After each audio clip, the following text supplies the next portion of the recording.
Good afternoon, everyone. My name is Aisa Manusungdupo and we are the Group 4. So, ako ang first reporter for today and our lesson 10 is all about Bloom's Digital Taxonomy model. So, I know you have many ideas about this Bloom's Digital Taxonomy model. So, what is Bloom's Taxonomy model? Bloom's Taxonomy is a framework that helps teachers and educators to classify different types of learning and goals or objectives. So, this framework is makahelp sa teacher and students nga nato nga to classify different types of learning, goals or objectives. Labi na kay we are the educators. So, makahelp good nato ni nga Bloom's Digital Taxonomy model. So, developed by Benjamin Bloom and other educational experts in 1950. So, what year gani? 1950s. Developed by Benjamin Bloom. Then, with collaborators Max Engelhardt, Edward First, Walter Hill, and David Crotwell. So, dili lang di ay si Benjamin Bloom ang ga-develop ani. Napuday gatabang niya nga si what are the four? Max Engelhardt, Edward First, Walter Hill, and David Crotwell. So, divides learning into three main areas. So, ilang gi-divide ang mga domains. So, what are the three domains of learning? Okay, the first one is cognitive. So when we say cognitive, it's all about our thinking. So cognitive or the thinking is the most commonly used and focused on mental skills and knowledge. So when we say cognitive, it's all about our head or sa atong ulo. So this is the most commonly used good and focused on mental skills. So, the next one is the affective. So, when we say affective, it is all about our feeling.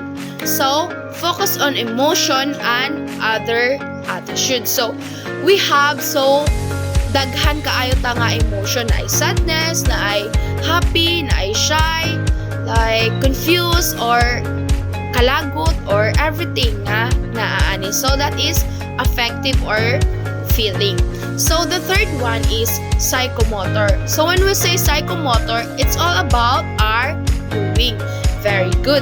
So, focuses on physical skills. So, ga-focus na siya atong mga doing or our physical skills. So, again, what are the three domains of learning?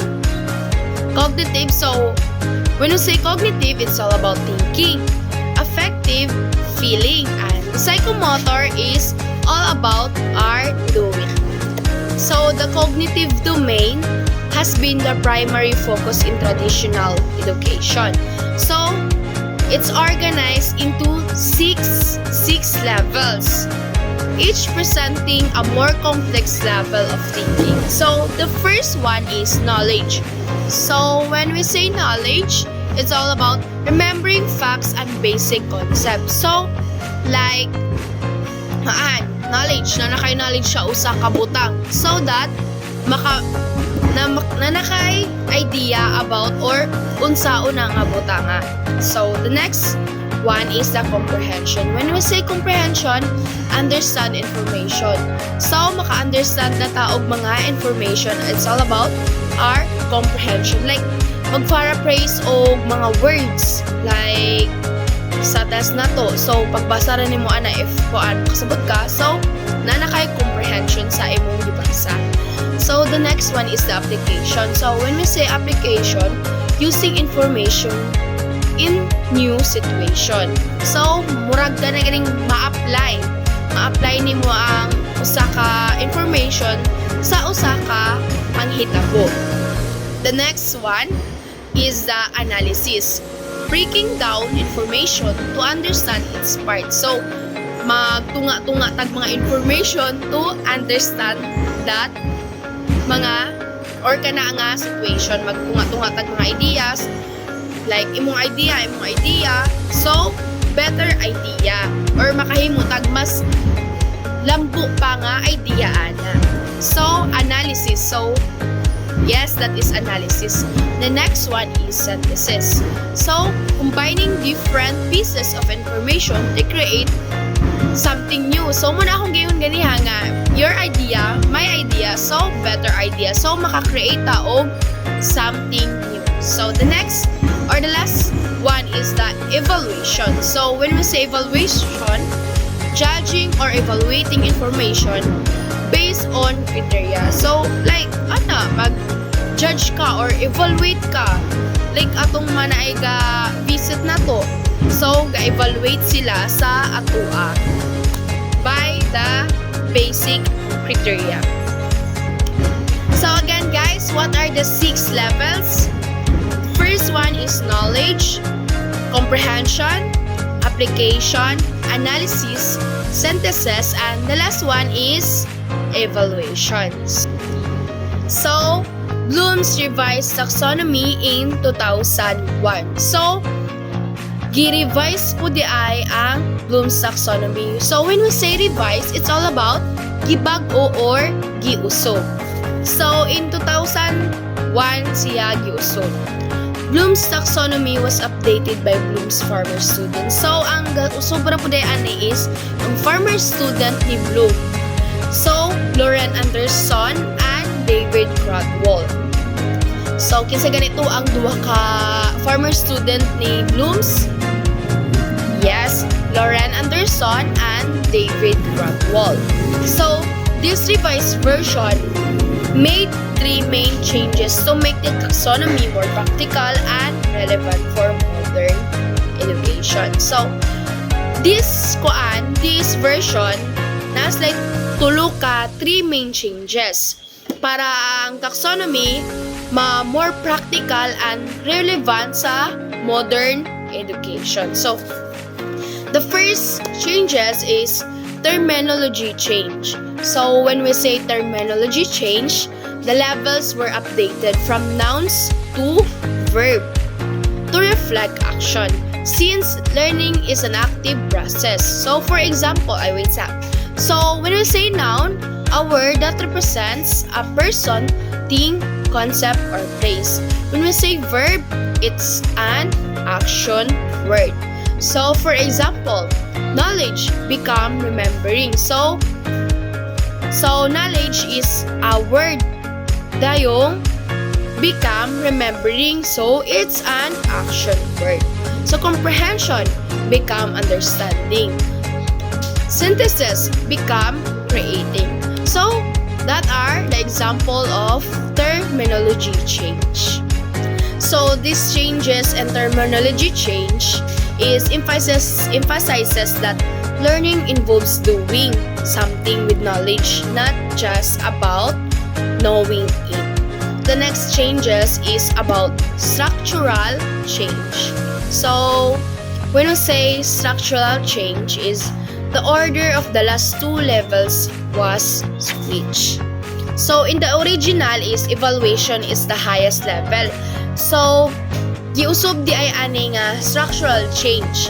Imbis ang evaluation ang highest level, in revised version, creating become the highest above evaluating. So, giusog di ay from evaluation ang highest, nahimo nga creating ang highest ani nga structural changes. So, in structural change or the second changes is these shifts reflects the belief that creating something new is an even more complex skill than evaluating something. So, the third changes is all about emphasis on practical use. So, this revised taxonomy is more universal and applies not just to younger students but also to high school, college, and adult learners. So, it encourages educators to use it to design lessons, assist students' understanding, and ensure that students engage in various levels of thinking. So, it focuses on applying knowledge skills in real-life situations. So, they're useful and make a real-life impact. So, mauna nga importante gyud or mas practical ang pag-revise nila karon sa Bloom's Taxonomy model.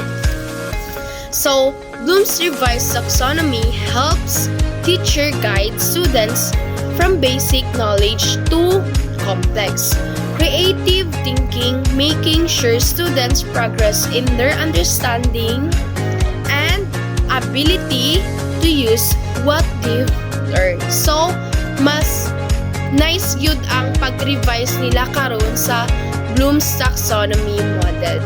Again, who developed the Bloom's Taxonomy model? Yes, it's Samuel Benjamin Bloom. Is an American educational psychologist. So, with the collaborators, Max Engelhardt, Edward First, Walter Hill, and David Ratiol. So, again, what are the three domains of learning? Cognitive, when we say cognitive, is all about thinking. Affective are feeling, and psychomotor, it's all about doing. So, what are the 6 levels? Knowledge, comprehension, application, analysis, synthesis, and the evaluation. So, in 2001, who are the former students of Bloom's that revised the Bloom's taxonomy model? First is Lauren Anderson and David Rodwell. Yes, very good. So, in 2001, what are the 3 changes? First is terminology change. Second, structural change. And the third one or the last one is emphasis on practical use. So, thank you so much guys for listening. Good afternoon to each and everyone, especially to you, sir. I am John Raven Esquinas and I am the next reporter for the topic entitled The Changes from the 1956 to 2001 Taxonomies. And to start, so let's start. Here we have the changes of the 1956 and 2001 taxonomies. It says here that the levels of the cognitive domain in the 2001 revised taxonomy are remembering, understanding, applying, analyzing, evaluating, and creating. And as you can see in our diagram, in the upper right part, you can see the figure entitled The Comparison of 1956 and 2001 Taxonomy of Objectives. So, from the 1956 taxonomy, it is in noun form, and we have the knowledge, comprehension, application, analysis, synthesis, and evaluation. While in the 2001 Taxonomy of Objectives, which is already transformed or diverted into verb form, it is being changed or diverted into verb form. For the knowledge, which is remember, from comprehension it means to understand, from application it means to apply, and from analysis is to analyze, and evaluation is to evaluate, and so on. Now, let us discuss first the remembering, understanding, so on and so forth. So, for the remembering, it says here that the student can recognize and recall relevant knowledge from long-term memory. So, it means that the student can catch up or can recall or can even revisit some topics that was been already discussed or being remembered by him or her in some of the lesson that has already discussed. And for the understanding, the student can construct meaning from oral, written, and graphic messages. So, it is about how the student perceive or conceive meaning. May it be either from oral, written literacy, literary texts, and graphic messages. And for the applying, the student can use information in a new way. So, what does applying means to say here is that the information that is being, the application of the information that is being applied by the student in his or her own way, in her own words. And for the analyzing, it says that the student can distinguish between parts, how they relate to each other, and the overall structure and purpose. So it is about how the student organizes, how the student arranges the idea or the information itself in making and creating his or her own words in her own such way. And for the evaluating, the student can make judgments and justify decisions based on the information that he has been read and absorbed. And for the creating, the student can put elements together to form a functional whole and create a new product or point of view. It is about the implementation. It is about the it refers to the synthesis. As you can see here, we have the synthesis, and it is about how the student create and make his or her own words together to form a new idea with the help of these 6 taxonomies. Okay, so is there any more questions? And now let's proceed to the digital taxonomy. However, Church's 2009 posited that the verbs in the revised taxonomy, while describing objectives undertaken in daily classroom practice, do not or does not address the emergence and integration of information and communication technologies into the classrooms. So that was the problem that they have seen. Hence, Church's 2009 had Bloom's taxonomy revised and named Bloom's digital taxonomy. So they have already been revised and reorganized and even reconstructed the 1956 taxonomy of objectives into this new 2001 taxonomy objective that we are being using and implementing as of now. So following are the 6 levels of cognitive domain with the additional behavioral terms relating to digital taxonomy to be discussed by the next reporter, which is Miss Ira Romano. Thank you. Good afternoon, everyone. So let's move on to remembering. So there have 6 types of remembering. First is bullet pointing, highlighting, bookmarking or favoriting, social networking, social bookmarking, and lastly, searching or googling. So let's tackle first the bullet pointing. This is analogous to listing but in a digital format. So in other words, bullet pointing is equivalent of traditional note-taking. So makatabang na siya sa pag-organize sa mga information and improve recall. Number 2 is highlighting. Highlighting encourages students to pick out and highlight keywords and phrases, reinforces recall and memory. So in other words, marking important passages in a textbook. Also, highlighting can aid in memorization. Number 3, bookmarking or favoriting. This process is where the students mark websites, resources, and files for later use. So, say for examples, saving important websites or articles. I-save nato ni to prevent information from getting lost. Number 4, social networking. This is where people develop networks of friends and associates, like social bookmarks. A social network can form a key element of collaborating and networking. So in other words, social networking also can provide support and collaboration. So say for example, joining online study groups or forums to discuss topic with peers. And number 5, social bookmarking. This is an online version of local bookmarking or favorites. it is more advanced because you can draw on others' bookmarks and tags. So, say for example, using a tool like Pinterest to collect. Also, social bookmarking, sharing of resources with others. And lastly, number 6, searching or googling.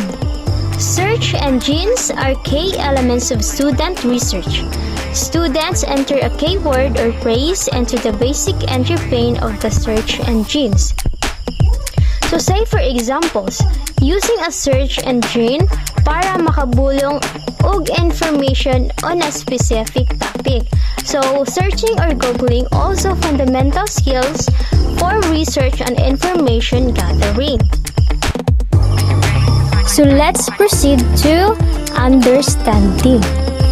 So there have 5 types of understanding. And we tackle first is advanced and Boolean searching. This is a progression from the previous category of searching. Students need a greater depth of understanding to create, modify, and refine searches to suit their search needs. In 19th century, Boolean searching is developed by English mathematician na si George Boolean. Also, ang advanced and Boolean searching helping students find the information they need more efficiently. Say for example, mogamit sila og and, or, and not, known as search operators. Also, equation mark to refine search result. Number 2, log journaling. The simplest of the uses for a blog. A student talks, write, or type a daily or task-specific journal. So, also, this can be valuable tool for self-reflection and understanding. So, say for example, keeping a daily specific task. Also, reflect learning and document thoughts and ideas. Number 3, categorizing and tagging. This can be organizing, structuring, and attributing online data, meta-tagging web pages, and etc. Students need to understand the content of the pages to be able to tag them.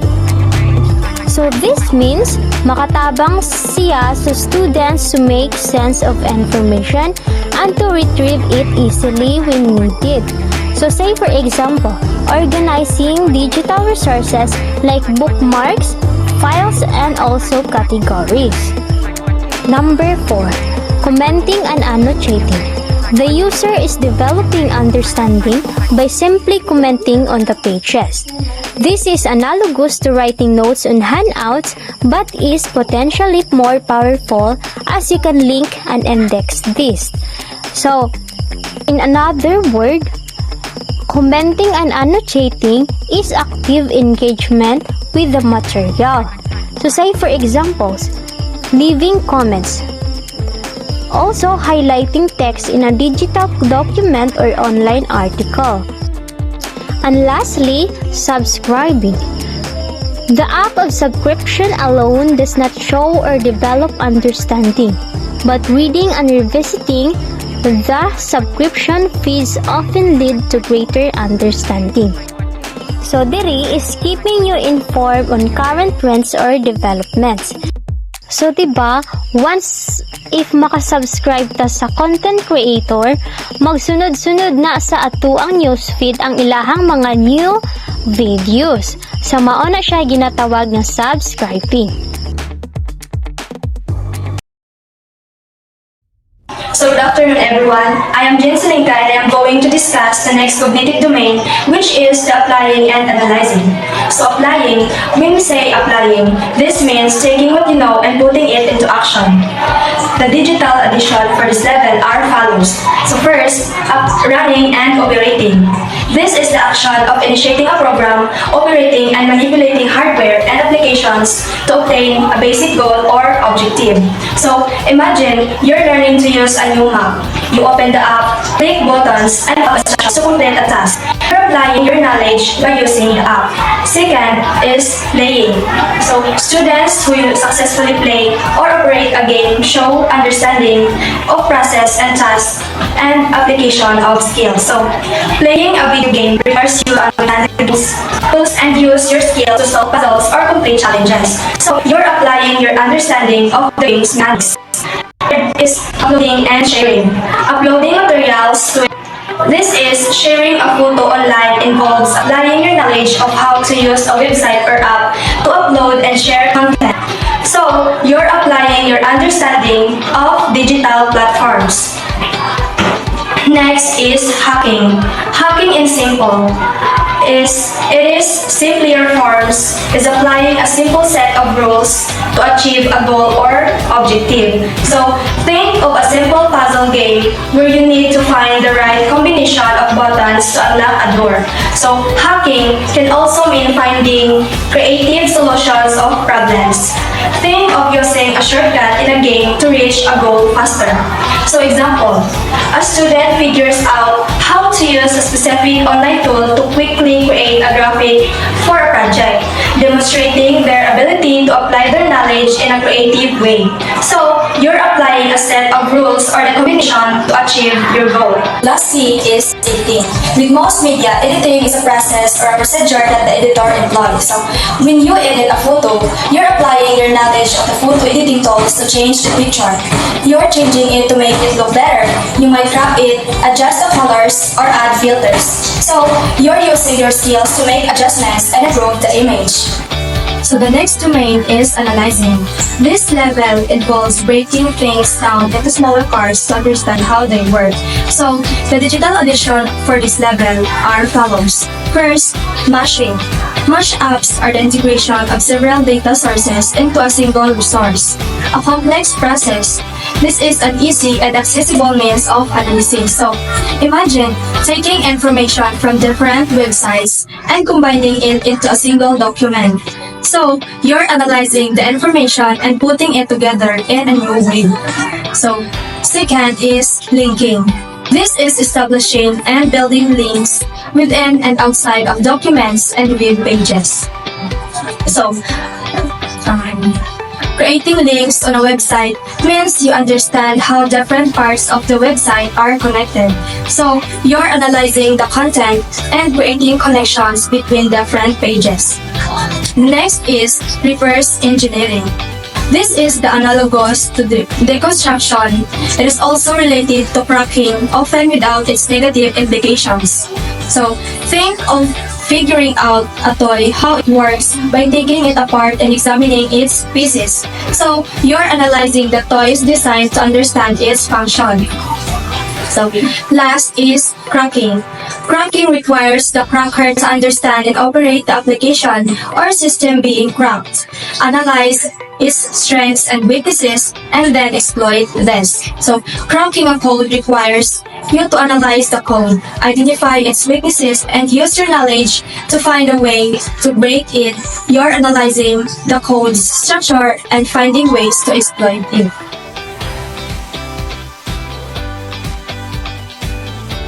Good afternoon, everyone. Especially to you, sir. Good afternoon. I'm Jess Ramirez, and my assigned topic is all about evaluating and creating. And to start it, first is evaluating. Those 1 to 6 is very understandable, so every each of it I just give example only. So first, blog commenting and reflecting. Critically analyzing and responding to online content. For example, reading a blog post about sustainable living and leaving a comment discussing the pros and cons of the author's suggestions. Next is posting. Constructing well-reasoned, structured comments and posts to evaluate topics. For example, sharing a link to an article about climate change on social media and writing a thoughtful post explaining why it's important. Next, moderating. High-level evaluation of posts from various perspectives, assessing worth and appropriateness. For example, reviewing comments on a forum to ensure they are respectful and on topic. Next, collaborating and networking. Evaluating contributions within collaborative project and networking with relevant individuals. For example, contributing to a group project by providing feedback on teammates' ideas and connecting with experts in the field. Number 5. Testing. Analyzing the purpose and function of applications and tools. For example, trying out a new mobile app and reporting any bugs and usability issues. And the last one is validating. Assessing the accuracy of information sources. For example, checking the sources of information in a news article to verify its accuracy. Now, let's proceed to creating. First, programming. Developing applications, games, or multimedia projects. Example, building a simple website using HTML, CSS, and JavaScript. Second is filming, animating, etc. Capturing, creating, and remixing content to produce unique products. For example, creating a short stop-motion animation using household objects. Next, directing and producing. Overseeing the creation of products or performances. For example, organizing a group of friends to create a short film for a local film festival. Next is publishing. Distributing content by the web or other digital formats. For example, creating a blog post and sharing it on social media and your website. Next, video blogging. Producing video blogs. For example, filming a video about your favorite hobbies and uploading it to YouTube. Next, wikiing. Contributing to and modifying wiki content. For example, editing a Wikipedia page to correct factual errors or add new information. Here's the figure shows the 6 level of cognitive domain in the digital taxonomy map, which is the Bloom's digital taxonomy. There's a K terms, which is the remembering, understanding, applying, analyzing, evaluating, and creating. The second figure is Bloom's revised taxonomy, interlocking of cognitive processes, stroke 2012. The document summarizes Bloom's linear cognitive level progressions, model and contrast it with Stroke's 2012 models, which allows learners to move between levels. Relevant apps and web tools are listed in Table 5.